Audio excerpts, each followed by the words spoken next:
Do you have, or are going to have, a new paver driveway, walkway, or patio installed?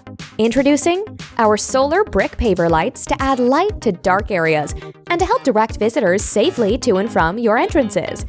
Use the solar brick paver lights to create a welcoming ambiance to any flat hardscape surface. Thinking of adding lights to a driveway? No problem! You can drive over or even park on top of these light fixtures.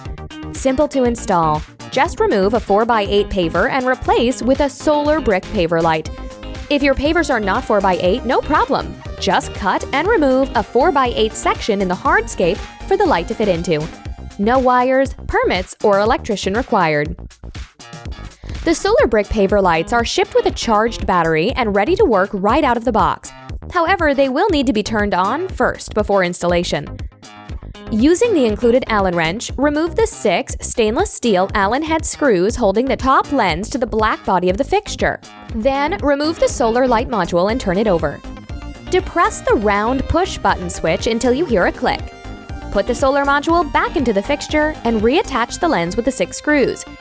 Tighten the screws, but do not over-tighten. Just make them snug. Over-tightening can warp the lens and make the unit not watertight. Now you can install the light into a walkway, driveway, patio, or pool deck hardscape.